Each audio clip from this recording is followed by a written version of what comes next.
Assalamualaikum warahmatullahi wabarakatuh. Waalaikumsalam warahmatullahi wabarakatuh. Teman-teman, para saudara, saudari di mana saja berada, para sahabat saya sekalian. Perlu kita bersyukur kepada Allah yang telah memberikan kita hujan. Sekarang ini pas lagi hujan, kita perlu untuk bersyukur karena Allah memberikan kita hujan. Tujuannya untuk apa? Kita bisa bersyukur dengan hujan ini, yang tentunya dengan menjalani perintah-perintah Allah. Karena Allah turunkan hujan itu untuk apa? Ya untuk tujuan kita juga. Untuk berwudu pakai hujan, pakai air, untuk mandi pakai air, minum pakai air, semua bersih-bersih badan, wudu untuk ibadah semuanya pakai air. Makanya Allah turunkan hujan dari langit. Wa yunazzilu 'alaikum minas sama liyutahhirakum bih. Sesungguhnya Allah menurunkan hujan dari langit untuk mensucikan kamu dengan air itu, suci lahir maupun suci batin. Moga-moga dengan hujan ini kita mendapat nasihat dari Allah, dari Al-Quran, agar kita bisa suci lahir kita, suci batin kita. Suci lahir daripada kotoran jaki-jaki, belok, jeblok, kotoran debu-debu, dan lain sebagainya. Suci batin berarti bersih daripada akhlak-akhlak tercela, akhlak yang merusak segala amal ibadah kita. Seperti apa? Contohnya, ujub, takabur, ria, sombong, hasud, dengki, dan macam-macam penyakit-penyakit hati. Penyakit hati ini perlu dibersihkan. Sebab jika penyakit hati tidak dibersihkan, maka segala amal ibadah kita menjadi sia-sia. Misalnya kata Nabi, iyyakum wal hasada, jauhilah daripada sifat hasud, sifat dengki, iri hati, dengki. Fa innal hasada yakulul hasanati kama ta'kulun narul hatab. Karena sesungguhnya sifat dengki itu jika ada pada hatimu, dia akan membakar dan menghancurkan, memusnahkan segala amal ibadah kamu seperti api memakan kayu. Seperti api memakan kayu bakar. Apabila api menyala, ada kayu bakar. Kayu bakarnya banyak, garing. Kalau ada api, pasti itu kayu lama-lama terbakar. Habis terbakar terus, habis. Ya, besok apa? Tidak ada kayu lagi. Kenapa? Kebakar. Itu kalau di hati kita ada sifat hasud, dengki, maka segala amal ibadah kita, puasa kita, ibadah kita, baca Quran kita, sholat kita, semua akan menjadi terkikis pahalanya. Lama-lama pahala kita habis dibakar oleh apa? Sifat hasud, sifat dengki yang ada di dalam hati kita ini. Masalahnya sifat hasud itu apa sih? Sifat dengki itu kok bisa membakar amal kita? Hasud atau dengki adalah sifat tidak senang melihat orang lain mendapat kenikmatan. Orang lain mendapat kenikmatan, orang lain mendapat kesenangan, nah kita kagak senang melihatnya. Hati kita ngikut-ngikut kagak senang. Waduh, dia nikmat lagi, waduh, dia kaya lagi, waduh, dia punya harta banyak lagi. Gua senang lihatnya. Gua kagak senang lihatnya. Kalau ada sifat di hati seperti itu, maka ini namanya sifat hasud. Ini yang membakar amal, yang membakar amal kebaikan kita. Panas hatinya. Dalam artinya dia berharap agar kenikmatan orang itu menjadi lenyap. Dia berharap agar kesenangan orang itu menjadi musnah, menjadi sirna. Misalnya suatu saat ada punduran rubuh, nibanin rumahnya, bulak aja, nibanin mobilnya. Artinya gembira, wah mobilnya pecah, ketiban duren, wah rumahnya hancur rumahnya. Terus di hatinya ada rasa senang tuh ngeliatnya. Rasa senangnya ini namanya sifat hasud, dengki. Kalau ada sifat seperti itu di hatinya, ini menandakan sifat yang masih kotor, masih tercela, masih perlu dibersihkan. Maka segala amal ibadahnya ketika itu sedang dibakar menjadi lama-lama habis.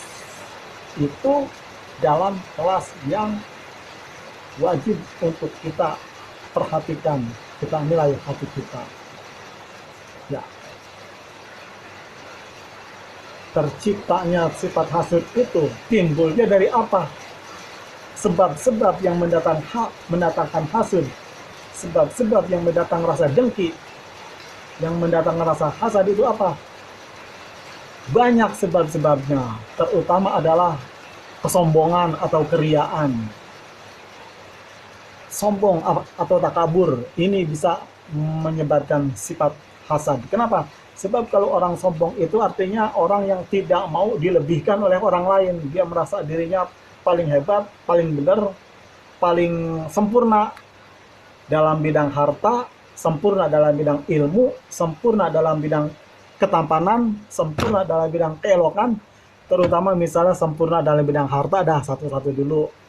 Orang yang sombong di bidang harta, takabur di bidang harta, dia merasa dirinya tidak boleh ada yang lebihin. Karena dia punya harta yang banyak di lingkungannya, punya mobil, punya harta yang hebat, pokoknya di lingkungannya atau di temannya atau di saudaranya, dia paling menonjol dalam soal harta. Tiba-tiba ada anak yang baru kemarin sore, kaya, usahanya maju, kesel hatinya. Waduh, ternyata ada orang yang lebih hebat, disaingin sama gua, diduluin sama gua. Nah, ketika itu dia adalah sombong. Hati-hati, kekayaan juga menyebabkan sifat apa? Sifat hasud, dengki. Karena itu sifat yang paling tercela. Yang boleh itu adalah sifat iri. Kalau iri boleh. Innal mu'mina yaghbitu wal munafiqu yahsudu. Orang mukmin itu, orang yang beriman itu dia hanya iri saja, tidak hasud, tidak hasad. Hanya iri saja. Yang hasad itu apa? Wal munafiqu yahsudu. Tuh, orang munafik yang hasad, yang dengki, yang iri. Apa bedanya sih iri sama dengki? Kok iri dibolehkan? Kalau iri dia hmm, hanya sekedar artinya ngelihat orang kaya, dia ingin seperti dia, seperti orang kaya juga, sekedar ingin dia tertarik. Misalnya dia pengen kaya, melihat saudaranya kaya, dia pengen, wah gue pengen kayak dia juga ah. Dan apabila dia hatinya cuma sekedar ingin, tanpa mengharap kemusnahan harta orang itu.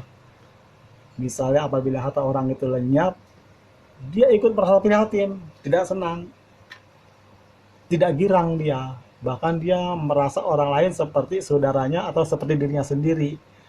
La yu'minu ahadukum hatta yuhibba li akhihi ma yuhibbu li nafsihi. Tidak sempurna iman seseorang apabila melihat orang lain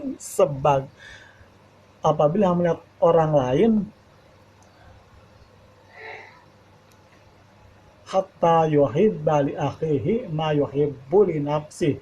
Tidak sempurna iman seseorang hatta yuhibba li akhihi, sehingga dia lebih mencintai orang lain, ma yuhibbu li nafsi, sehingga dia mencintai orang lain sebagaimana dia mencintai dirinya sendiri.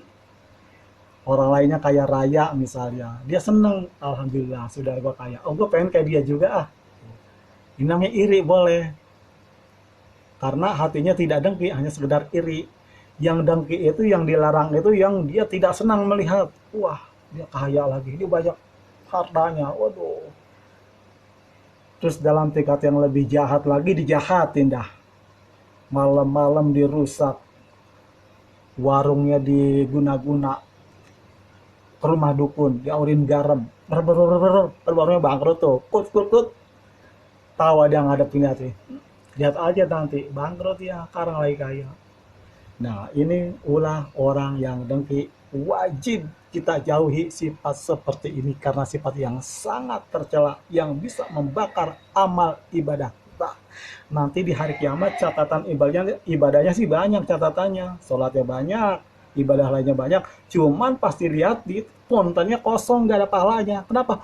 Pahalanya habis pahalanya.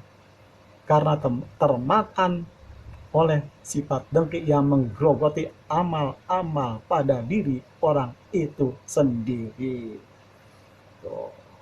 Jadi selama ini kita yang hanya sibuk membersihkan pakaian, yang hanya sibuk membersihkan badan dari kotoran melalui sabun, melalui air mandi hujan, maka lebih dari itu, lebih perhatikanlah hati kita untuk kita bersihkan juga dari perkara-perkara sifat-sifat tercela yang apabila dengan kehadiran sifat tercela itu akan memusnahkan, menghapus segala kebaikan-kebaikan kita. Jadi intinya kita jangan sampai ibadah kita ini menjadi rusak, agar ibadah kita ini menjadi betul-betul pahalanya sampai kepada kita dan kita terima dengan cara utuh di hari kiamat kelak. Maka kita bersihkan lahir kita, bersihkan pula batin kita dari segala akhlak-akhlak yang tercela. Karena Rasulullah diutus ke dunia ini untuk apa? Memperbaiki akhlak. Innama bu'istu liutammima makarimal akhlaq. Aku diutus ke dunia ini untuk apa? Menyempurnakan akhlak. Karena tidak mungkin orang masuk surga kecuali dengan akhlak yang baik. Tidak mungkin orang yang akhlaknya buruk membawa akhlaknya buruk lalu masukkan ke surga. Tidak.